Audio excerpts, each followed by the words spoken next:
Kami persilakan kepada rekan-rekan. Kami persilakan, silakan Pak Romi. Ini yang promotornya, silakan. Terima kasih pimpinan. Izinkan saya memperkenalkan diri. Saya bernama Zulfikar Hamonangan, nomor anggota A562, fraksi Partai Demokrat, Dapil Banten 3. Walaupun dapil saya ada di Banten 3, tapi asal saya dari Mandailing, Sumatera Utara, Tapanuli Selatan. Setiap hari saya terus menerima telepon, WhatsApp, dan berbagai cerita-cerita yang berkembang di kampung kami. Sebetulnya sejak awal pembangunan geotermal yang dibangun di Sorik Marapi, itu sudah juga memakan korban jiwa. Artinya satu orang pernah meninggal dunia akibat pembangunan tersebut, sehingga sampai ada terpidana di sana, kasus terpidana akibat pembangunan tersebut.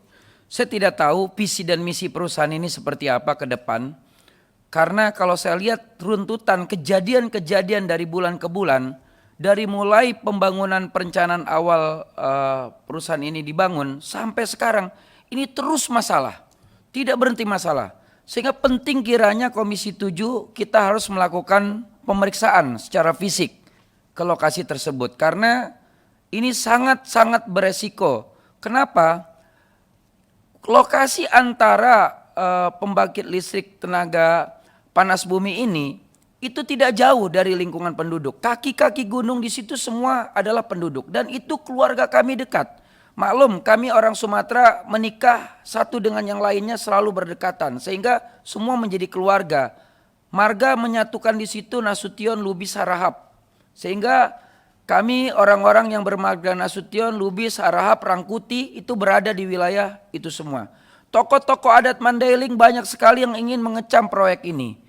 Bahkan Pak Menko pun Darmin Nasution sudah pernah meninjau ke sana secara langsung.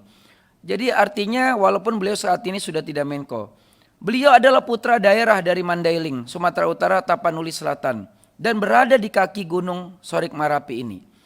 Sehingga kami tokoh-tokoh adat Mandailing sebetulnya ingin menghadap Presiden untuk menghentikan sebetulnya proyek ini dari awal. Tetapi karena pentingnya kepentingan bangsa dan negara untuk kebutuhan energi, apalagi sekarang ini adalah program energi baru dan terbarukan, kita coba untuk melihat perkembangan-perkembangan daripada proyek tersebut. Yang ingin saya tanyakan kepada Pak Dirut adalah yang pertama, sudah berapa lamakah Bapak memimpin di sana? Berapa lamakah Bapak memimpin di sana?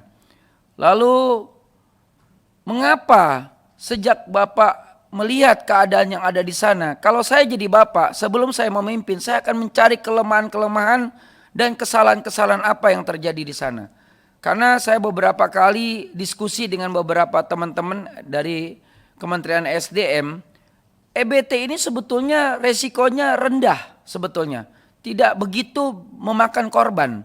Tetapi ini cacat Pak. Air sungai diminum masyarakat di sana masih mengkonsumsi air dari sungai. Ya, yang dari ada Simbanggor, sungai yang ada di Sibanggor, desa Sibanggor itu. Desa Sibanggor tercemar, kok bisa tercemar? Setahu saya PLTP ini tidak mencemari. Seharusnya air yang keluar dari PLTP ini malah bisa dikonsumsi masyarakat dan bisa menjadi sumber untuk pengairan dan penghijauan untuk lingkungan. Tetapi kok menjadi zat yang berbahaya? Saya tidak tahu. Bagaimana prosesnya di sana? Apakah harus membutuhkan yang namanya water treatment atau apa? Saya nggak tahu. Tapi kenapa kok airnya saja membunuh orang di sana? Ini tolong dicatat juga oleh dari SDM tentang ini. Belum ada nih masalah air juga dibahas hari ini. Ini air sungai di sana ini sudah tercemar. Kalau hari ini dilihat slide, Pak, ada saya bukti-bukti ini banyak yang cacat Pak. Tangan-tangan mereka Pak habis Pak, luka-luka semua cacat mereka di sana ini. Akibat air yang keluar daripada pembangkit listrik ini. Ini air saja udah berbahaya di sana. Belum lagi berbicara dari sisi gasnya. Ini luar biasa Pak. Jadi ini bukan pembangkit listrik tenaga panas bumi, pembangkit pencabutan nyawa masyarakat Mandailing Natal. Ini pembangkitan pencabutan nyawa yang Bapak bikin di sana. Iya, ini berbahaya. Nah, jadi saya lihat Bapak dari tadi presentasi Pak Dirut banyak gugupnya kalau saya perhatiin. Bapak banyak bohong di sini. Jangan-jangan pada saat Bapak itu kejadian itu pun Bapak nggak ada di sana. Security Bapak katakan titik-titik security tidak jauh daripada lokasi yang tugasnya ABCD kecuali masalah H2S yang tidak disampaikan. Tetapi kenyataannya saya yakin satpam Bapak pun nggak ada di sana. Kalau ada udah mati duluan itu satpam Bapak itu. Udah mati duluan dia. Nggak mungkin masyarakat duluan yang mati gitu loh ya. Nah, lalu biasanya Pak, untuk mencegah itu pun butuh yang namanya hewan ternak di sekeliling itu sebagai ring 1, ring 2. Semacam kelinci dipasang, mungkin hewan-hewan ternak kambing dipasang sebelum sampai ke manusia. Jadi radius A, radius B itu harus ada binatang ternak yang ditaruh di situ untuk mengantisipasi oksigen yang berbahaya sebelum masuk ke manusia, binatang dulu dicoba. Kalau binatang di situ tidak mati berarti manusianya aman. Ini tidak ada. Seperti yang disampaikan Pak pimpinan tadi, pembatas pun tidak ada, gitu loh ya. Apakah boleh perusahaan seperti ini masih berlanjut pimpinan? Jadi kalau menurut saya sebelum perusahaan ini berlanjut kita harus melakukan sidak dulu secara fisik apakah SOP peraturan-peraturan yang ada ini sudah dijalankan. Karena di sini bukan hanya human error, sistem error, ya, leader error nih kalau saya lihat pimpinan. Jadi leadernya juga sudah error, pimpinan ini Pak Dirutnya juga sudah error kalau saya lihat. Dari tadi Bapak baca kayak orang lagi mimpi Pak. Benar, Bapak membacakan apa yang Bapak presentasikan tadi, Bapak kayak orang kebingungan Pak, gitu loh ya. Tidak yakin kalau saya lihat dari diri Bapak sendiri. Jadi Bapak penuh dengan segala keraguan. Jadi artinya kalau saya baca secara kebatinan, Bapak mengakui bahwa proyek ini proyek gagal sebetulnya. Proyek yang enggak dipaksakan. Saya tidak tahu apakah keuangan di perusahaan Bapak lancar apa tidak. Jangan-jangan Bapak pusing juga nunggu turunnya cair anggaran. Untuk pembangunan proyek ini Bapak bingung termin-termin dana itu turun. Sehingga Bapak juga stres sendiri jadi pimpinan di sana gitu loh ya. Jadi buka saja Pak di sini. Kalau ada persoalan di internal Bapak juga buka saja. Dan kalau Bapak nggak mampu sampaikan di Komisi 7 saya akan mengundurkan diri. Memimpin proyek ini gitu loh. Memimpin perusahaan ini. Sampaikan.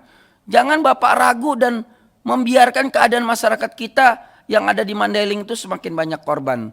Mungkin itu aja pimpinan yang ingin saya sampaikan sehingga saya katakan apa yang disampaikan dalam slide ini banyak kebohongan. Kenapa? Satu, tadi Bapak mengatakan 650 orang masyarakat lokal bekerja, bohong. Itu saya katakan. Kenapa? Nih Pak Camat Pak, om saya kandung camat di sana ini om saya. Itu ngomong yang kerja cuma 100 orang masyarakat lokal. Dari mana Bapak dapat data 650 itu? Jangan Bapak suruh orang bikin KTP daerah sana. Saya dapat kabar dari Pak Bupati juga, Pak Dahlan kan, itu ngomong banyak yang kerja di tempat Bapak bikin KTP di sana lewat kepala desa supaya dianggap putra daerah. Jangan buka kebohongan di sini gitu loh ya. CSR Bapak bilang sejak dibangunnya itu perusahaan nggak ada yang bisa dinikmati masyarakat. Cacat yang ada, kematian yang ada. Nah ini, jadi inilah menjadi satu hal-hal yang kami jujur mengatakan satu nyawa Bapak pikirkan. Biar bagaimanapun ingat Pak, jangan sampai ada satu orang pun yang mengeluh, jangan sampai ada satu nyawa pun yang menjadi korban. Kalau saya jadi Bapak, kenapa? Karena kita ini umat-umat manusia adalah hablum minanas yang tugasnya adalah menjaga manusia dan memimpin manusia secara arif dan bijaksana. Itu saja yang saya sampaikan. Terima kasih pimpinan. Bapak Ibu sekalian, Pak Zulfikar Hamonangan asli dari situ.